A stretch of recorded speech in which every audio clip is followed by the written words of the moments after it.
Leadership is one of the most difficult tasks that I can imagine, but one of the most interesting. You'll hear as we go along today and this evening, I am fully convinced that we are in one of the most difficult times of leadership, in which leadership calls us to be appropriately messy because of what we have to do. It is one of the hardest tasks we have ever been given. Can you imagine anything better than that?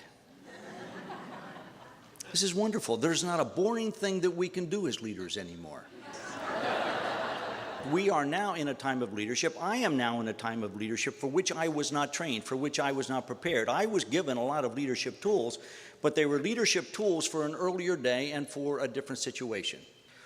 You and I have been trained to automatically seek solutions. Now, the dilemma to that is sometimes we don't even know what the problem is. But we have been trained to seek solutions. We almost have a genetic need to fix things, and we look for things that are broken. This is the kind of leadership background that we come from. And it's not because there's something wrong with it, it's just because that's who we are, that's who we've been as a culture, and it is a form of leadership that works. And it was the primary way in which we exercised our leadership, particularly in past decades. How do we help leaders understand that old ways of looking at everything as if it's a problem doesn't always work anymore? I spend a lot of time working with groups trying to understand the fact that much of what we are facing today as leaders in congregations may be uncomfortable and we may not choose it, but friends, they are not problems. And one of the reasons that they're not problems is because they have no solutions. I was invited to work with a congregation a few years back, and what they wanted to talk about was why they were growing at 4%. And their surrounding community was growing at 7%. Now, do you hear the question? They've already kind of sat down, looked at the information. They've already measured growth, both in the church and both in the community, and they've measured the difference, and they're asking a pretty informed question. Why is there a difference between our growth and the community growth? And so we began at that point in the conversation. We had the charts and the graphs. We put them up. We looked at the rate of growth of all these different, these two different parts. And pretty soon I realized that they were talking about the fact that they were not growing.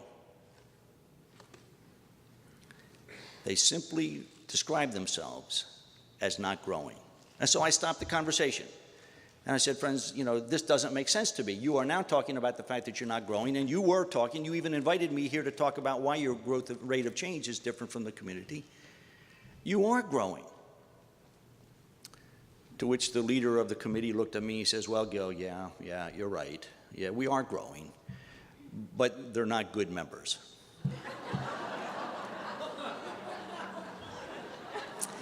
Now, friends, what you need to know is that as soon as a consultant gets you in that spot, he has you exactly where he wants you. And so I said to them, that's great. What I'd like you to do is I'd like you to get into small groups, and I would like you to describe a good member. What did they describe? Themselves. Absolutely. A good member here is someone who shows up at worship every single Sunday, who serves on the board, who sings in the choir, who makes potato salad and does all the telephone calls. Just like they do. These were people who were receiving members in a community that was going through a lot of development, a lot of housing development. They were young families. They were moving in. They had parents that were two-income. They were giving birth to children that genetically had to go to a soccer camp by the time they were 3 years old.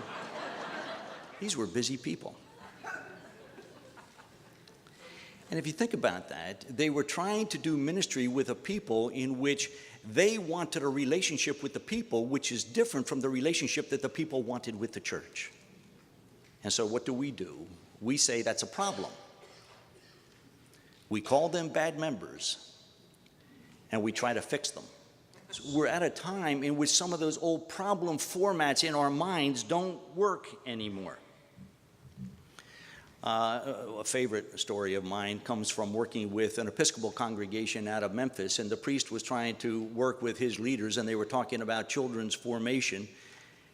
And they were stuck on the problem of how difficult it is to have a religious education program for children when the children don't show up every week. Have you noticed that?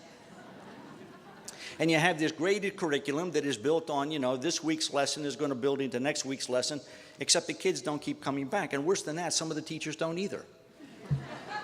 It's hard to get the teachers to be there all the time, right? The priest was working with his group to say, part of what is going on here is we have to learn how to stop doing ministry with pew renters.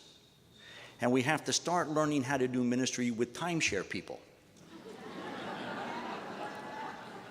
And timeshare people are the people who are going to be there at certain times when they can, given the rest of the mix that is part of their lives. But it does not mean that it is any less important to them. That they are deeply committed to a life of faith. But they need a different relationship. These are not problems. This is the challenge of leadership, learning how to look at a situation that may not be up to our expectations, but one which is sufficiently different that we have to actually learn something new in order to be in ministry with these people. And friends, trying to fix people to make them like us is not necessarily a good strategy. Part 2 of this opening chapter tackles a subject we youth think we know well: diversity. The idea that we are more diverse these days is a very useful one. And he had some good ideas on how to attack that. But what does diversity have to do with leadership? In particular, the need for new kinds of leadership? A lot more than you might imagine. The world has changed around us. This is one of the key items for all of us. The context of our congregations have changed. This is why we really need to talk about you can't find new paths using old leadership. When I was in high school, my congregation worshiped at about 400 to 600 average attendance, depending upon what Sunday, and what made the difference was our music director, not our preacher. Now, that congregation was served by one full-time pastor. That was the total clergy program staff we had. Now, I don't know if that feels really different for you, but right now, kind of the rule of thumb that a lot of people will use with congregations is that most congregations, just to maintain status quo ministry, need the equivalent of one full-time program person for every 100 to 150 in worship. And so that means, according to today's standards, just to keep things on an even keel, the congregation I grew up in should have had anywhere from 3 to 5 full-time equivalent program or clergy people. We had one. And everybody remembers those times as being remarkably vital. And so how could that be? Well, one of the real reasons for that is because I was going to church back then in a time of convergence. That congregation was being fully supported by the values of the culture in the way that it behaved. Do you know that everybody who came into that church already agreed on what churches did before they even walked in the door? That there was such consensus in the community, such consensus in the culture about what congregations were all about, that everybody already agreed, and they self-organized around what they were going to do because there was almost no disagreement about it. It's called a convergent environment. It's one that kind of rests on consensus. It's one in which the majority gets to say how it is, and everybody who doesn't agree with the majority behaves as if they did. That's not the world we live in today. Charles Handy talks about the fact from an organizational development perspective that we no longer live in a convergent environment, we live in a divergent environment. Now, the difference here has a lot to do with a very simple kind of a rule. In a convergent environment, the question is the same for everybody, and the answer is the same for everybody. A convergent question for us here gathered today in this room is, how far is it to the Portland airport?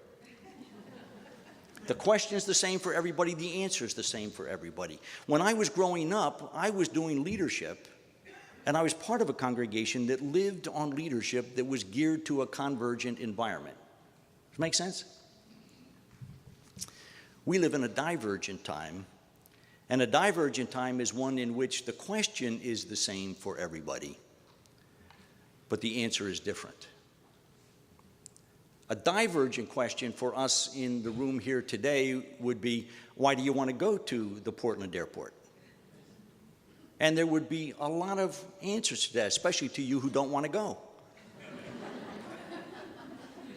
Today, we are doing ministry in a divergent culture, and the people who are coming into our congregations are divergent folk, all of who have different needs and different assumptions and different ideas about what ministry is all about, what faith formation is all about, and what congregations ought to do. Do you realize no matter how small you are, I mean, it doesn't matter whether you're, below the 200 mark that you raise your hand for or above the 200 mark, that diversity lives within our culture. Now, the dilemma is that's not what we've been trained for. The dilemma is that we've been trained for the convergent time, and the primary way in which we have been trained is as a problem solver. You and I have come through a time in our culture in which the dominant mode in which people were trained to practice leadership was to be a problem solver. And so we were trained a very, very simple, straightforward process. What you do is you identify what the problem is. You identify then what are the options to address that problem. You make a decision based on those options, and then you move to action. It's really straightforward. It's very clear, and we're good at it. How many of you have ever done that in your life? This is what we've been taught leadership is all about. And another word for leadership is management, because it makes everything go smooth. Now, problem solving, the first thing we are trained to do is to frame something as a problem. What we were taught from the very beginning is that if you can frame it as a problem, you are already 2/3 of the way toward a solution, because you've developed agreement about what you have to work on. And you and I are good at framing problems. And so you shape the problem, and then you identify the options. Well, what can we do about this? The dilemma, though, is that fewer and fewer of our situations that we face in our congregations are problems, as I was saying, mostly because they have fewer and fewer solutions. The generations that are in your congregation is another example. When I was growing up, at best, there were 3 different generations in our congregations. Today, there's as many as 5 different generational cohorts. The length of life has simply made the mix of people significantly different. Now, what's really helpful there is to realize that every single generational cohort has a particular value system out of which it lives, and every single generational cohort develops its value system as a corrector to the excess that they saw in the value system that went before them. All right? Now, my parents were GIs. They came back from the Second World War. The GIs were a very organized people. Did you know that? They brought order to the whole world, and then they came back to the United States, and they ordered everything that they could find around them. And so for the first time, we had suburbs and housing developments. Before they left for the war, you could play sandlot baseball. After you came back, you had to play Little League, because everything was ordered, and it was a remarkable transition in our culture. Outstanding. And so my generation came along and said, thank you, that was well done. But you are very sterile people. There's no spontaneity to your life. You have no enjoyment. And so my generation set off for freedom. Does this make sense? My generation set off for freedom, to take all the boundaries away and to explore everything and be spontaneous, to which our children came along and said, you must have had a good time. But we'd like to know who our family is. And every generational cohort comes along, and it has values that are used to correct what they saw wrong with the generation that went before. That means that every single generational cohort speaks badly of the one that went before and the one that comes after.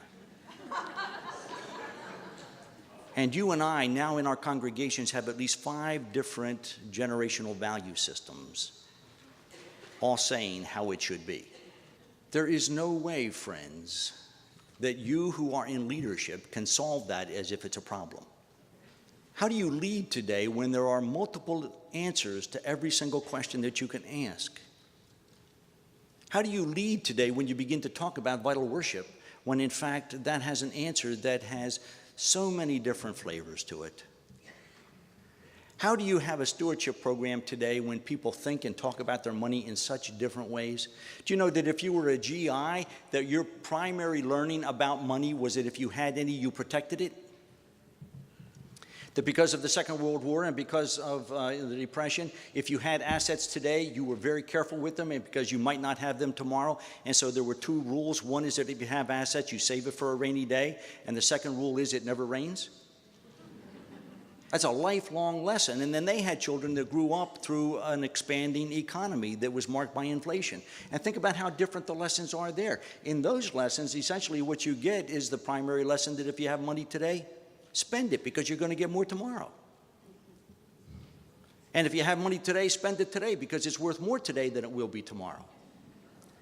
And so you who are in a congregation, you sit down and you talk about how we're going to deal with our money, and you're going to have some people say, well, what we need to do is we need to invest it, we need to protect it, we need not to touch it, while the other people are saying, no, you need to spend it. I was working with a congregation, and they knew that they need to develop a new facility. And they had been planning for this facility, and the question was, were they ready now to talk to the architect to have their first drawing? And some of the people were saying, no, you can't talk to the architect now. We only have 98% of the funds in hand. Okay, now these are not really tight people. These are people who just simply learned a life lesson, but at the same time, they're sitting down with another generation that actually has learned how to use debt as a money management tool. And so which of those is faithful stewardship? And the answer is yes. But what I want us to see is that from a leadership perspective, there's no solution to that. It simply has to be part of the conversation.